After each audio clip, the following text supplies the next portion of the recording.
About us and the project. We're all students of the University of Trinidad and Tobago, commonly known as UTT. We're from engineering departments, and the project we was given is we need to encourage members of the community to implement home gardens. So we built a home garden already. It needs to be something innovative. So we did exactly that. The location we use is a church in Piparo, Christ Crusaders Assembly. So that was the first part. We held a presentation with the people at the church, and this is the second one we're hosting.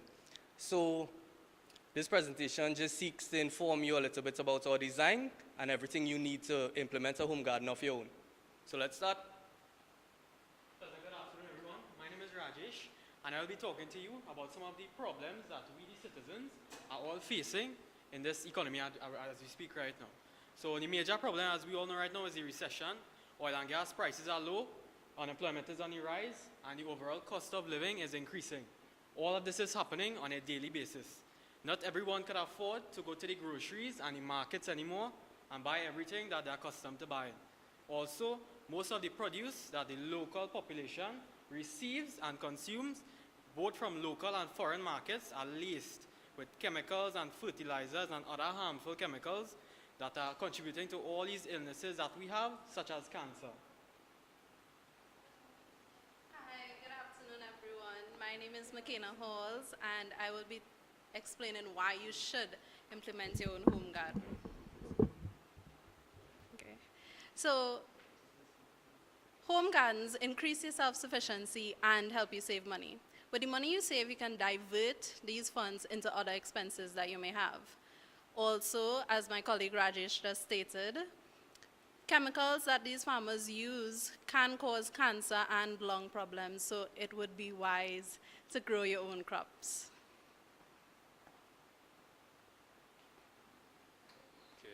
Hi everyone, my name is Christian Ingfong. Now, there's the traditional form of gardening that we're all familiar with, which is you take a seed or a seedling, stick it in the ground, water it, and in time it grows, hopefully, right?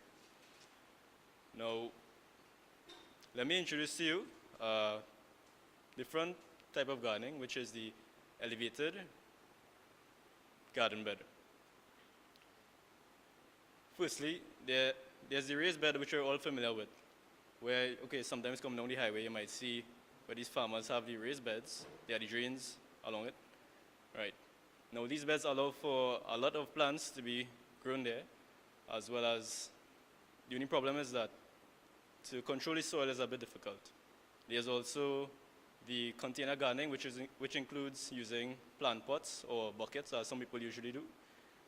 This type of gardening, you can control the soil a lot easier, but less plants could be planted there. The elevated garden beds, however, is a hybrid of these two versions. What it does is it allows for a lot more plants to be grown, aside from, as compared to the container gardening. And the soil could be more controlled better compared to the raised garden beds. Now, the elevated garden bed is it is an above ground garden enclosure. It typically has no base, and it's great for spaces with limited spaces done, right? Our version, however, is a modified version to this, which we decided to close off the base, and we elevated the bed still on the inside, reducing the total volume of the container. And what we did was we had a piping system for better drainage throughout the garden bed, as well as we put some cans on top where we had some holes, and that was great for, how we should say it, it's an automated watering system then. Okay, thanks. Good afternoon, everyone. My name is Darian, and I will be talking to you about the materials we used and the cost of building the elevated home garden. First of all, the main materials we used were lumber, PVC, and soil additives. The lumbers we used were 5 lengths of 1x12 boards were used for the walls and the inner bed, and 1 length of 2x2 which we used to add structure. Then we used PVC to work as the drainage, and soil additives to use as just to make the plants grow strong. Right, these materials, if you cannot find these materials at home to build your own home garden, you can get these materials at any hardware. The cost of the lumber, the total cost of the lumber was $688. The PVC cost just $12, and the soil additives totaled $135. Now the total cost of this entire project was $835. Now this cost will vary depending on where you go to buy your stuff and how accessible you may be. All right, thank you. Good afternoon all. My name is Sabrina, and I'll be going through with you guys the steps that we can take to create your own home garden. Now the first step would be the location. Okay, so you need to find the perfect spot. Good? Yeah? Okay, so you need to find the perfect spot around your home, right, to develop your garden. Step 2 would be design. So using your chosen materials, cut that to the desired dimensions. Now you can choose any materials ranging from PVC, old containers, bottles, tires, right? In this case, my group chose wood, right? Step 3 says assemble as directed by instruction manual.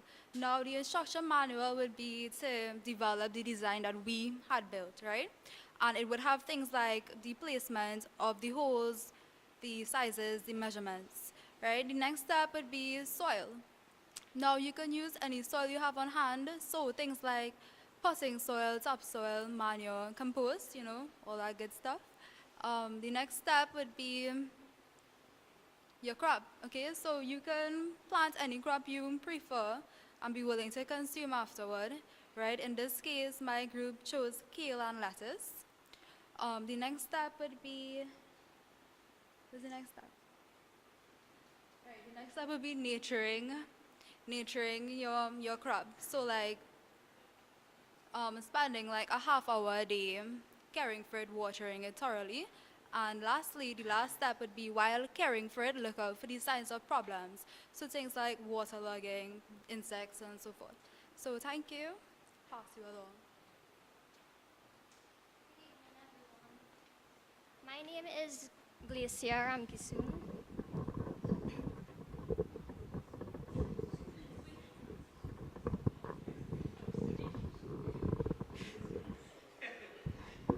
Thank you very much. My name is Glacier Ramkisoon, and I'm going to give you some tips on installing an elevated bed. So firstly, you need to set the bed at a proper direction, because the main factor that contributes to growth is sunlight. So therefore, you need to allow the face of the bed to be faced either east or west to gain maximum sun exposure on all of the crops. Secondly, you need to make sure that the bed is installed on a level surface. Because it is a raised bed, it cannot be placed upon a sloped or uneven ground, because that could cause uneven water distribution. Additionally, more water would go towards the lower crops via gravity than the higher crops. Thirdly, you need to place the bed at least 2 inches apart to cater for mobility. And lastly, you need to ensure that the inner bed is lined with tarp to prevent the wooden material from rotting. Thank you very much.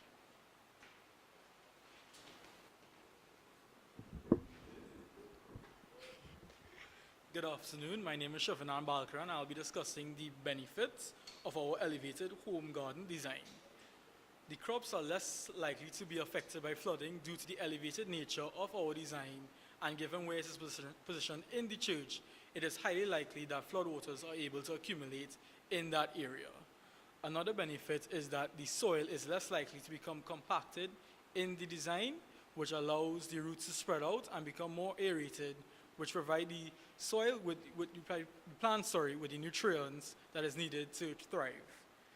Another benefit of our home garden is that the crops are easily reachable to the gardener, which prevents lower back problems in the future and helps enhance the health of the person tending to the plants. And lastly, the use of the elevated home garden can limit where the crops are able to spread and easily manage where the crops affect the garden area delegated to it. So these are the benefits of our design. Thank you.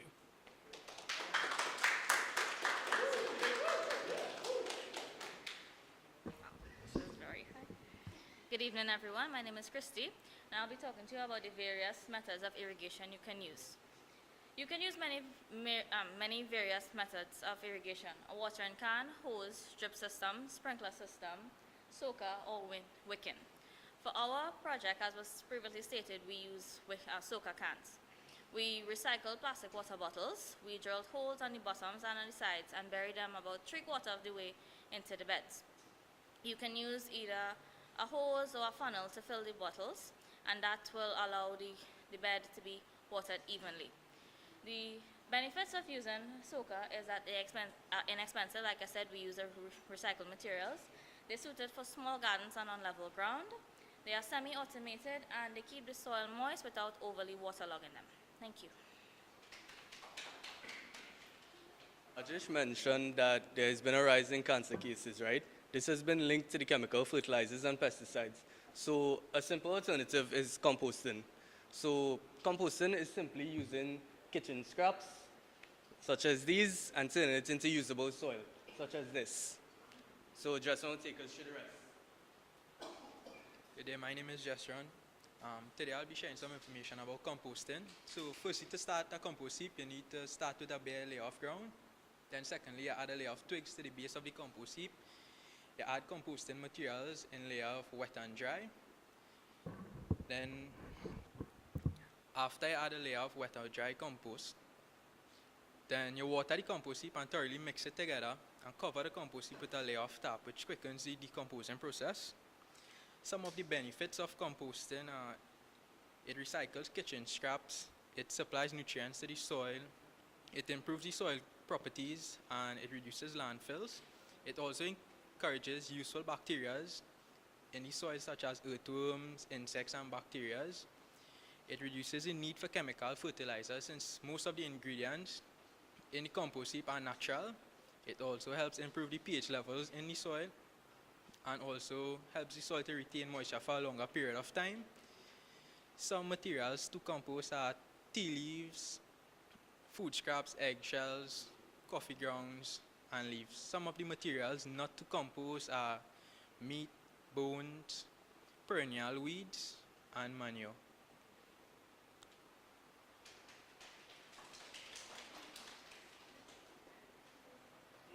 Hi again.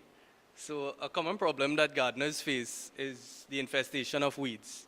So weeds is basically unwanted plants, and some characteristics are they are tenacious, which means that they leach onto other plants. They are invasive. They grow where they are not wanted. They are toxic if ingested. Some are, not all. And they grow rapidly. So once they enter your garden, they take over in no time.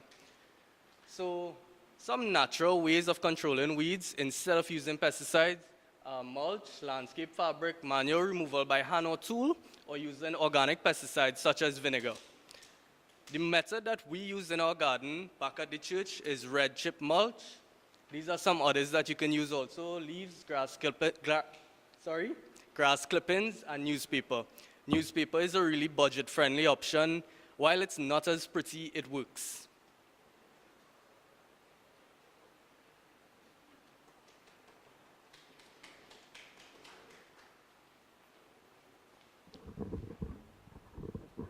Hi everyone.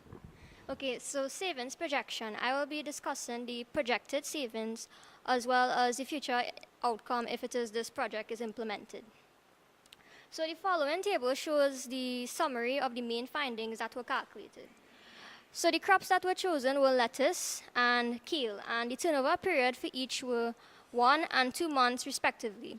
The turnover period is basically the length of time that was taken for each crop to be fully grown. So the cost of lettuce is approximately $10 per head, whereas the cost for kale is approximately $20 per bundle. And the point of this projection is really to show how it's going to impact the economy and how it's going to impact each household. So in order to determine how it's going to impact each household, what we did is that we created 62 questionnaires and distributed amongst the community.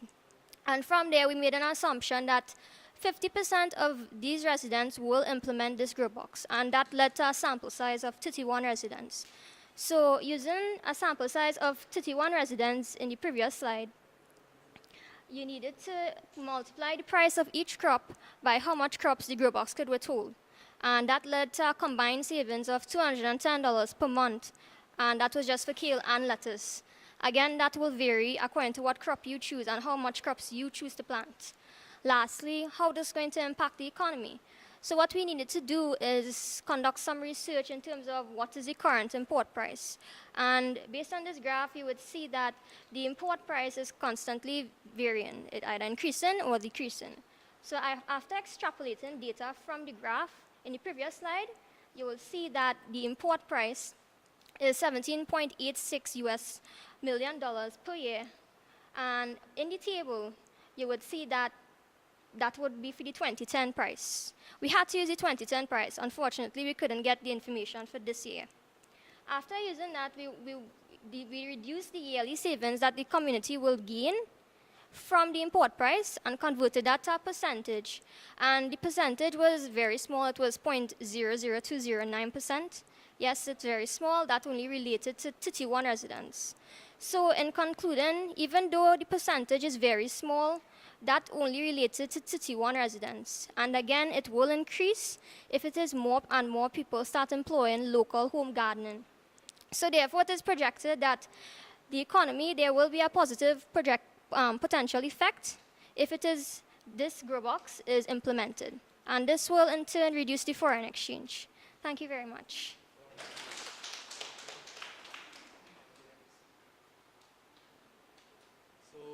During the presentation, we didn't really speak about the design in depth.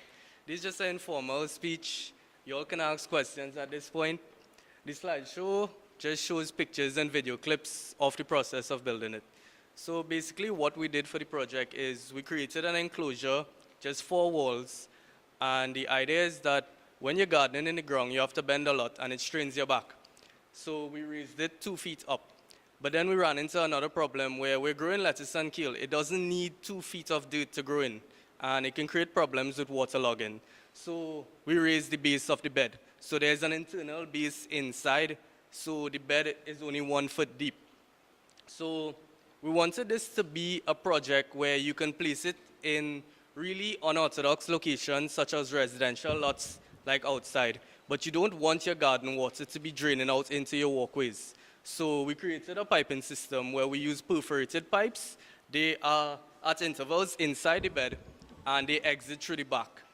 So this system now, the one in the church we had, the location, it allowed us to just drain outside the bed. But in a situation, if you have it at home, near a place that you like to go and sit and stuff, but you don't want the water, you can connect these pipes the same way you would connect a drainage pipe in your house and extend it to a location such as a drain, the main drain in your house.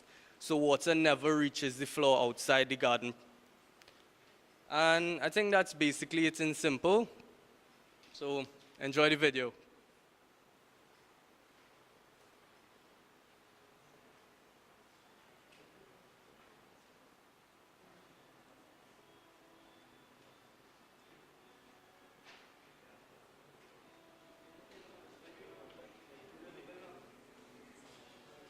Okay, so that is the conclusion of our presentation this afternoon. Are there any questions about the design, about the process that you all would need to ask so we can clarify right now? Anyone? The cost of the ceilings in total. Okay. I believe the cost of the ceilings. Yeah. We purchased the seedlings in the agri shop in Piparo because it was most affordable. So for lettuce, it was approximately $1 per seedling, and for kale was $2. Well, that was just at Piparo. It could vary in other places. Yeah. Any more questions? Any other questions? Sure.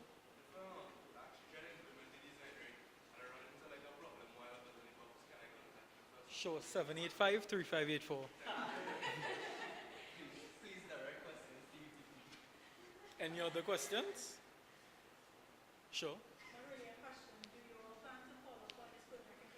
Actually, we have been following up within the days after we've left the project there. The plants are growing properly, and we plan to visit them every 2 months, as well as this individual actually attends the church and lives in the community, so she will be checking up on the plants regularly. Tomorrow we actually have an event planned with kids at the church. Oh, very nice. Have any of you all actually built one of these at home? Well, we built one at the church. That's the only one. The only one so far. Any other questions? I think I would because of the process during this course. It was easy and it was completely effective at the church, and people loved it, so I will try it. Okay, thank you. Yeah. Lettuce, kale, what else? I think seasoning, pepper, chive, and a host of, you can check me after, I'll give you a list.